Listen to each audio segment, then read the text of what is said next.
Mac computer ကိုအခုမှစသုံးမဲ့ new starter တွေအတွက် screenshot ရိုက်တဲ့နည်းလမ်းလေးတွေကိုပြောပြပေးချင်ပါတယ်။ Mac computer မှာ keyboard shortcut တွေကိုသုံးပြီးတော့ screenshot 3မျိုးရိုက်လို့ရပါတယ်။ computer ရဲ့မျက်နှာပြင်တစ်ခုလုံးကို screenshot ရိုက်မယ်ဆိုရင်တော့ keyboard ကနေ command key ရဲ့ shift key ရဲ့ 3 ရဲ့ကိုတွဲပြီးတော့နှိပ်လိုက်ပါ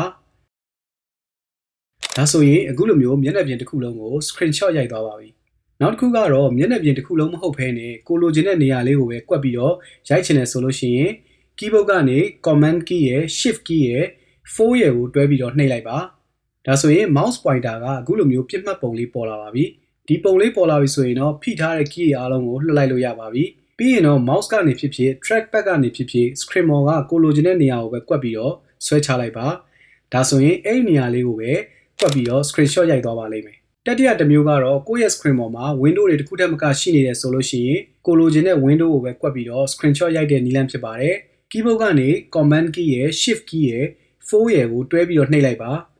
အခုလိုပြစ်မှတ်ပုံလေးပေါ်လာပြီဆိုရင်တော့ဖိထားတဲ့ key အားလုံးကိုလွှတ်လိုက်ပါပြီးသွားလို့ရှိရင် space bar လေးကိုတစ်ချက်နှိပ်လိုက်ပါအခုဆိုရင်ကိုလိုချင်တဲ့ window ပေါ်ကို mouse pointer လေးတင်လိုက်တာနဲ့အခုလိုမျိုး camera ပုံလေးပေါ်လာပါပြီ cancel လုပ်ချင်တယ်ဆိုရင်တော့ escape key ကိုနှိပ်လို့ရပါတယ်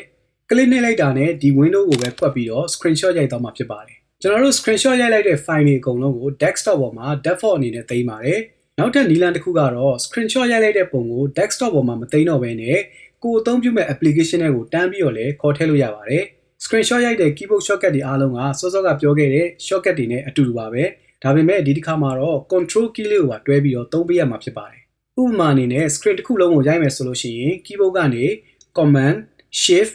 control key တွေကိုဖိထားပြီးတော့ 3 ကိုနှိပ်လိုက်ပါမယ်။ဒီတစ်ခါမှာတော့ကျွန်တော်တို့ရိုက်လိုက်တဲ့ screenshot ကို desktop ပေါ်မှာ save လုပ်တော့ဘဲနဲ့သူကယာယီအနေနဲ့ပဲမှတ်ထားလိုက်ပါတယ်။ပြီးရင်တော့ကိုအသုံးပြုမဲ့ application ကိုဖွင့်ပါဒီမှာတော့ Word ကိုပဲနမူနာပြလိုက်ပါမယ်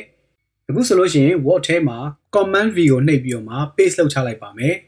ဒါဆိုရင်တော့ကျွန်တော်ရိုက်ထားတဲ့ screenshot က desktop ပေါ်မှာ save လုပ်တော့ဘဲနဲ့ Word ထဲကိုတန်းပြီးတော့ရောက်လာပြီဖြစ်ပါတယ်အခြားနည်းလမ်းတွေအားလုံးကိုလည်းအခုလိုမျိုး control key နဲ့တွဲပြီးတော့ screenshot ရိုက်နိုင်ပါတယ် Mac မှာပါလာပြီးသားဖြစ်တဲ့ screenshot app ကိုသုံးပြီးတော့လည်း screenshot တွေရိုက်နိုင်ပါသေးတယ် Finder တွေကနေ application တွေကိုတွားပြီးတော့ utility ဆိုတဲ့ folder လေးကိုရှာလိုက်ပါသူ့ထဲမှာ screenshot ဆိုတဲ့ app ကိုတွေ့ပါလိမ့်မယ်ဒီ app ကိုသုံးပြီးတော့လည်း screenshot တွေရိုက်နိုင်ပါတယ်သူ့မှာလည်း screenshot ရိုက်တဲ့ option လေးတွေပါတဲ့အတွက်ကိုလိုသလိုစိတ်ကြိုက်ရွေးချယ်ပြီးတော့ရိုက်နိုင်ပါတယ်ဒါကတော့ Mac computer မှာ screenshot ရိုက်နိုင်တဲ့နည်းလမ်းတွေပဲဖြစ်ပါတယ်